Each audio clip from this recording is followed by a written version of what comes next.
This is the Water Quality Association podcast. The Farm Bill has been the holdup on this. We're in a good position for the bill, but the bill has not been in a good position to pass. We see some momentum on that in the early parts of this year on the House Agriculture Committee side.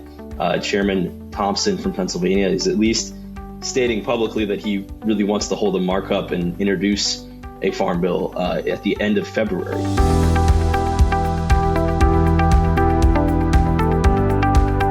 That's WQA's Washington lobbyist Ted Mondloch discussing the state of the WQA Healthy H2O Act in Congress. And welcome to the podcast from the Water Quality Association, the leading voice of the residential, commercial, and industrial water treatment community. I'm Wes Bleed. Find us at WQA.org. In this episode, we look at WQA's Government Affairs Annual Report by turning to the federal landscape in Washington, D.C. I'll be joined by Caroline Kenney, WQA's Government Affairs Coordinator, and Ted Mondloch of Current Strategies, WQA's Washington-based lobbying firm. Together, we walk through the major federal policy issues affecting the water treatment industry, including the Healthy H2O Act, PFAS regulations, the lead and copper rule, and ongoing work around FIFRA, along with why member engagement in Washington continues to matter. Plus, we'll have our WQA tip. It's all coming up on the Water Quality Association podcast.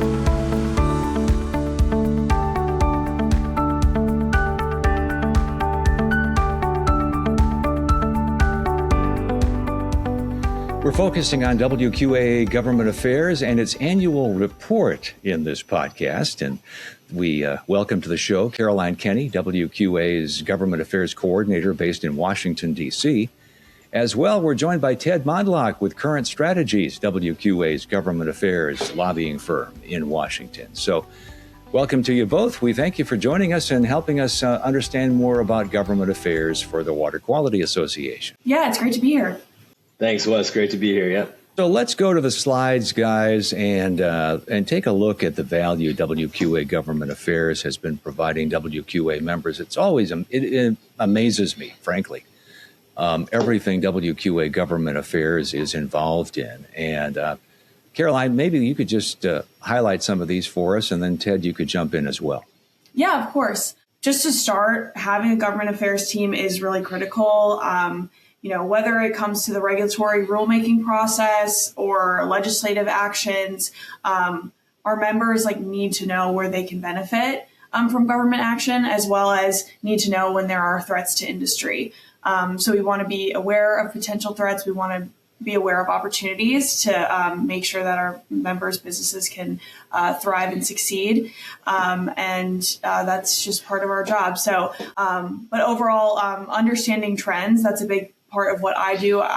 Ted and I both work on the federal side of things primarily, and looking over what rulemaking processes are happening at the federal level, at the EPA, gives us a really good understanding of the path that states will eventually take.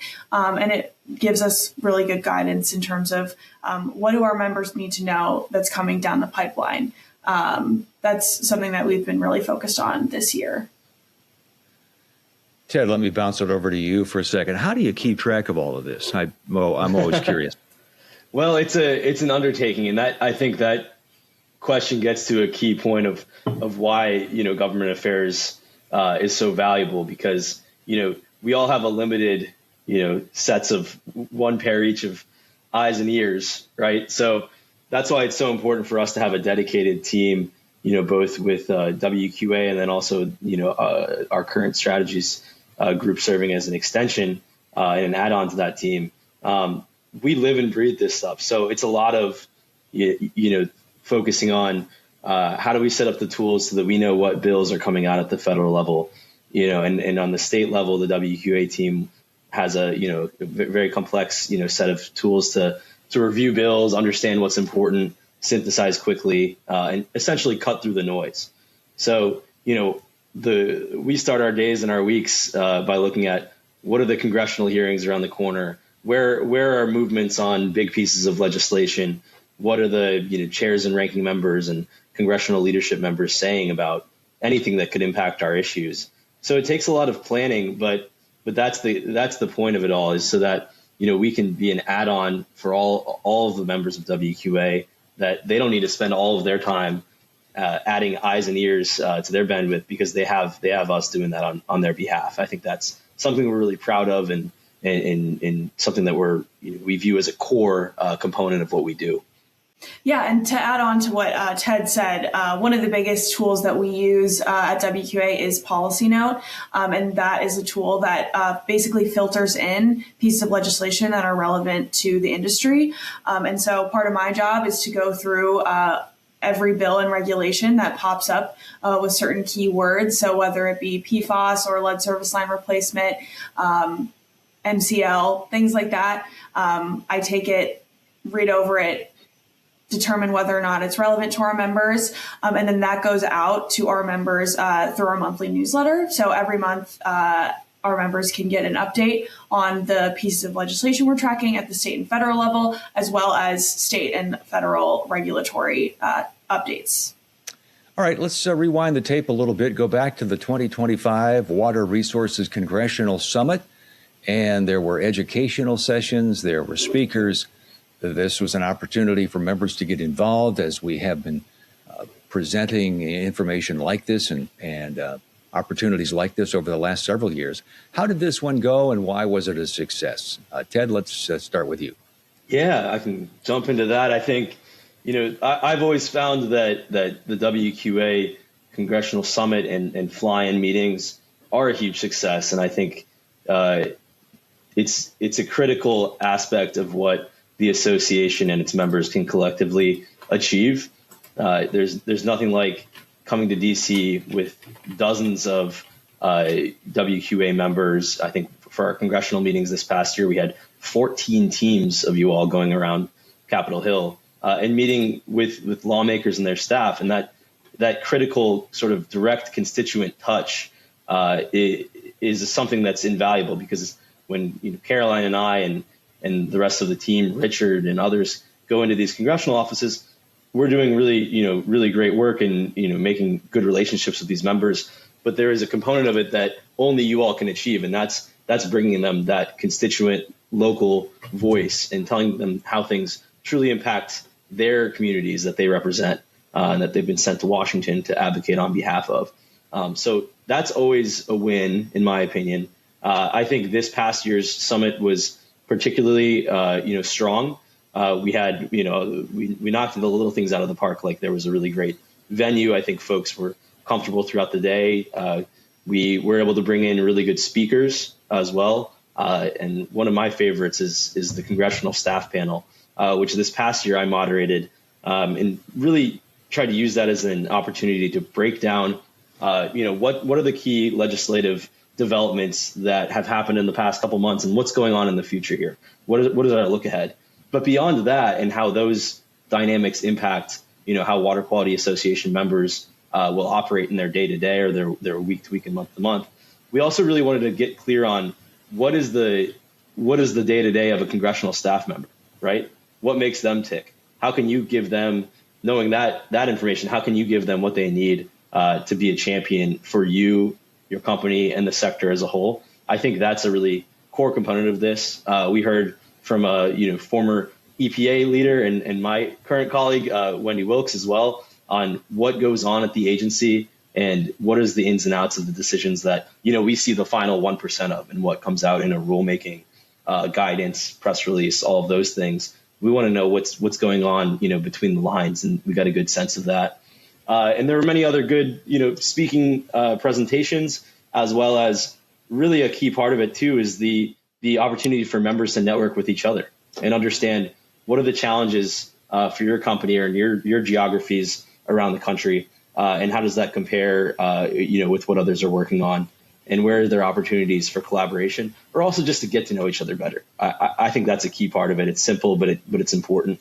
And also it gives us, the team in DC, a good sense of how we can be helpful to you, and how we can turn to you to say, hey, we really need some insights from this community on this policy issue, and you would be the right voice for that. Let's bring you into a meeting. Let's get some information out of you that can then be helpful to further the collective goals. So the summit is great. both in terms of that day one, but also the second day of congressional meetings where we're really hitting the pavement. And that lays the groundwork for so much other work down the line.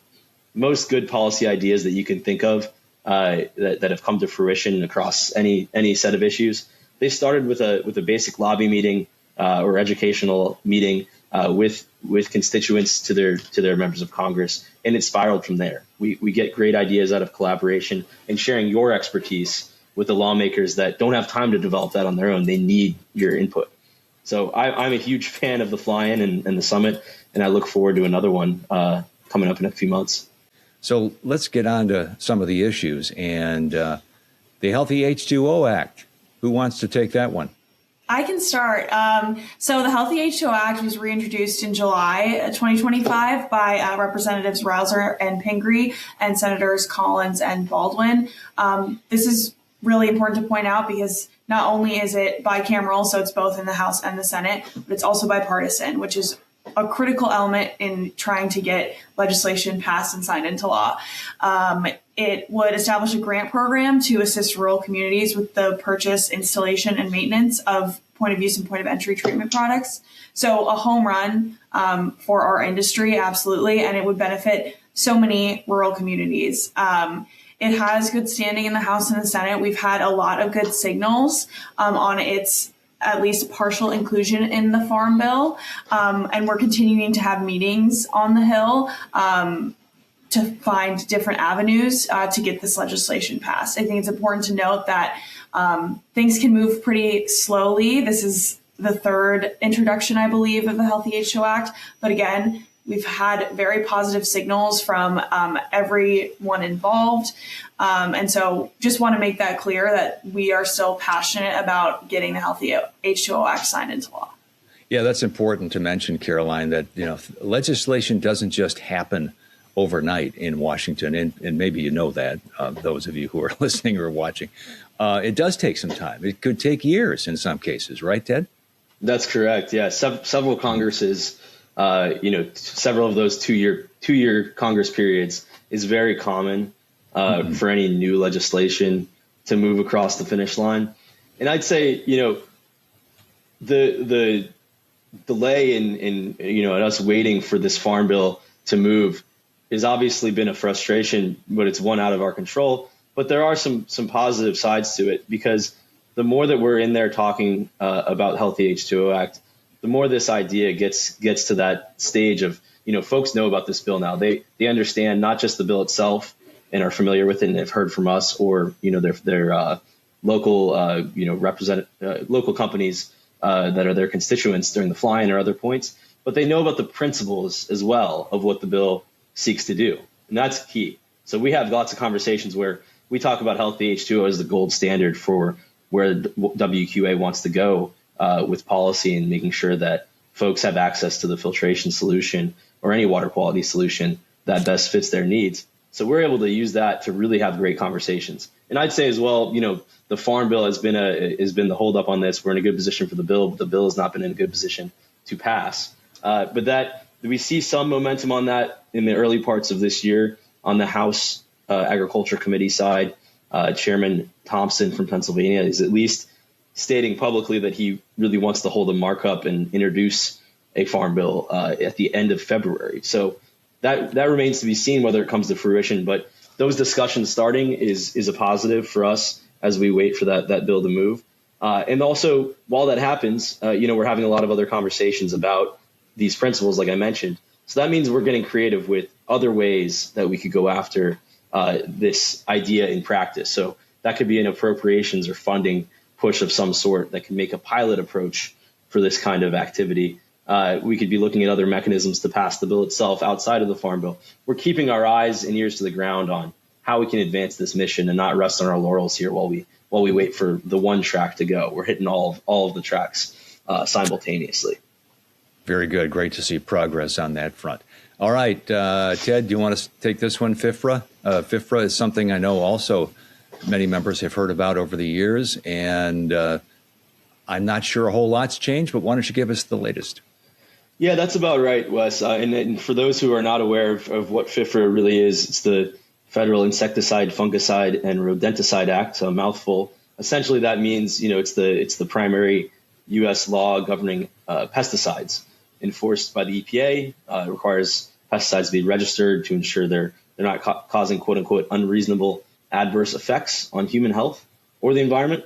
FIFRA, mandates pesticide labeling of products, and then also, making it illegal to use a product in a manner inconsistent with its labeling.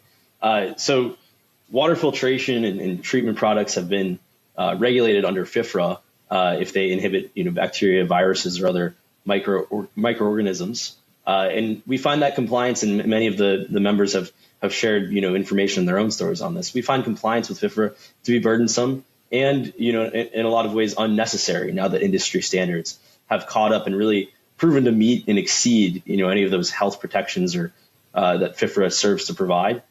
So we've been working, and it's a long haul on this one as well, but we've been working on alternate compliance pathways that would, rather than, rely on the complex FIFRA processes to say something's compliant, could lean on the third party standards, the industry standards that are relied on for a lot of other purposes with water quality products. So we're having deep into discussions on how to break this one out and get it to a solution that includes regulatory discussions and seeing what could be possible with the EPA. We've done this in the past, but political conditions have changed where we might have a better avenue, this year and the coming years. We're also looking at the legislative routes more closely. That includes, the Pesticide Registration Improvement Act, or PREA, which there's one of those bills set to move in 2027.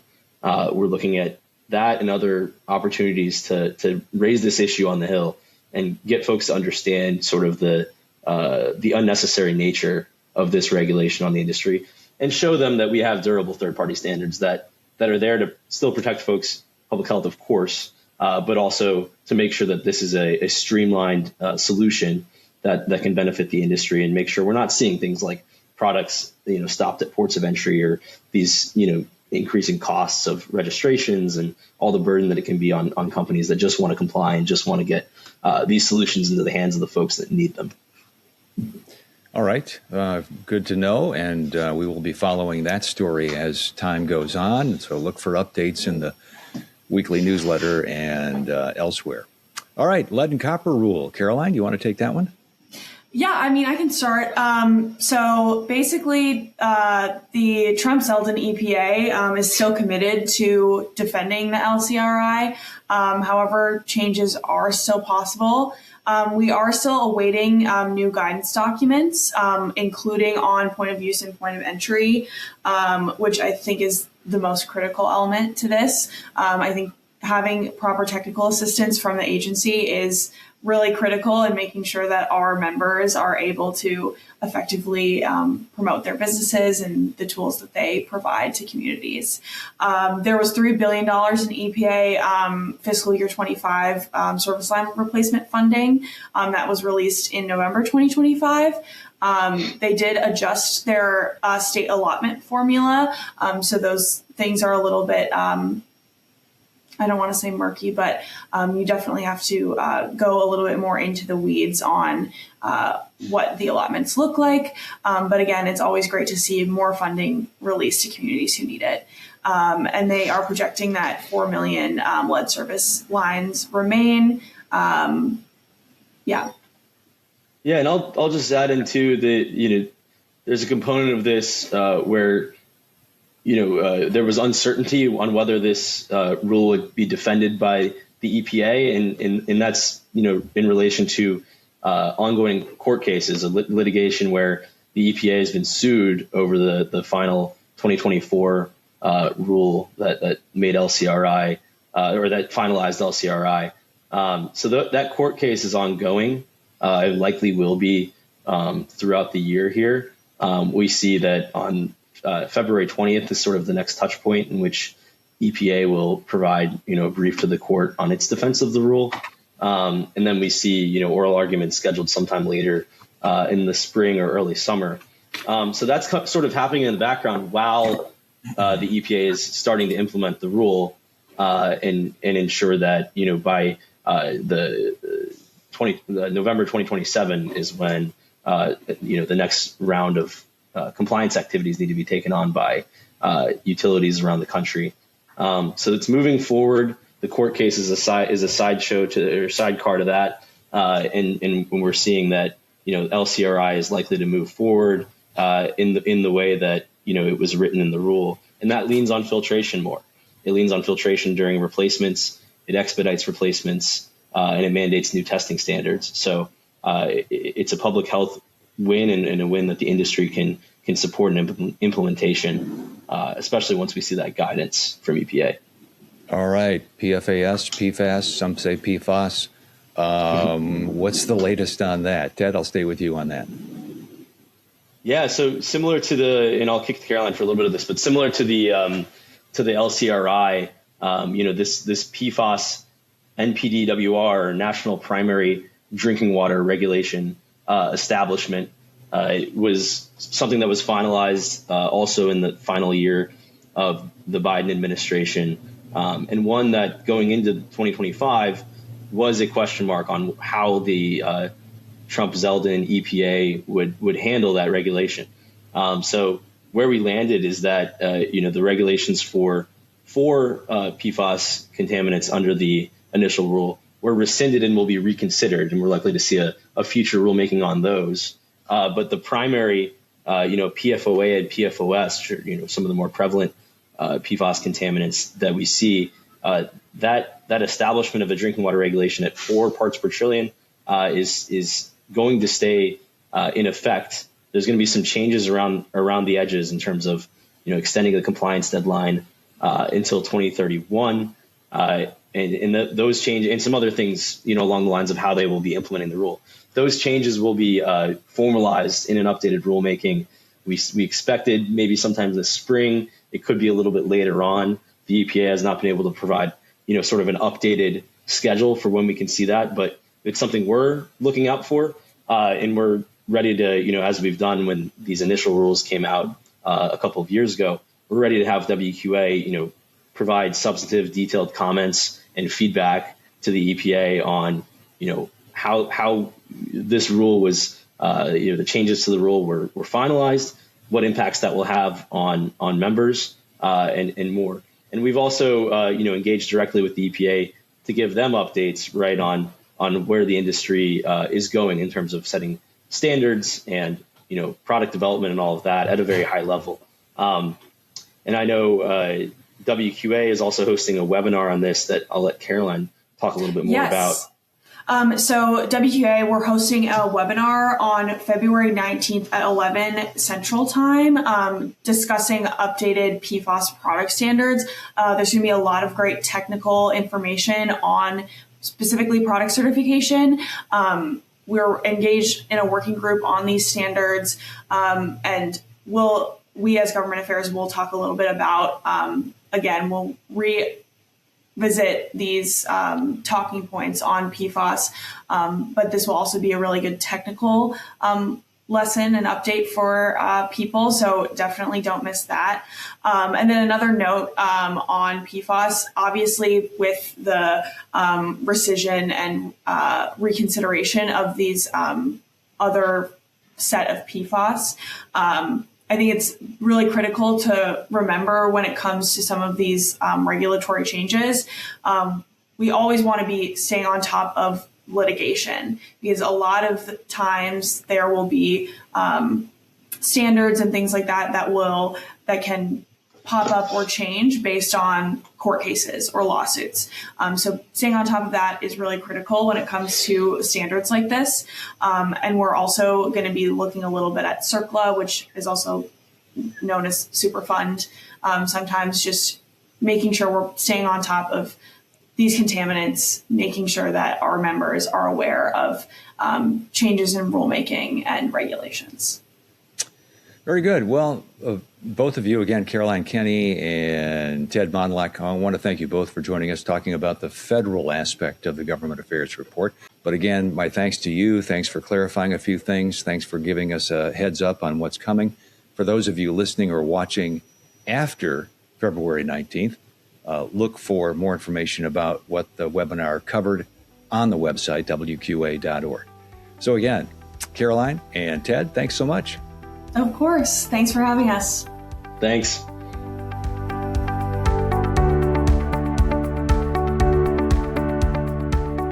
And next time we'll discuss government affairs at the state level. And believe me, there is plenty to discuss. And now our WQA tip. The WQA Convention and Expo is coming up April 28th through the 30th in Miami Beach. So it's time to get registered and visit the WQA Convention website, wqa.org/convention, to download our social media toolkit. You can find it under the Attend tab. Graphics and messaging are all ready for you to cut and paste onto your social media accounts. Post by April 3rd to LinkedIn, Facebook, or Instagram with the WQA 2026 hashtag, and you could receive a $50 gift card. Learn more and register at wqa.org/convention. Thanks for joining us for the Water Quality Association podcast.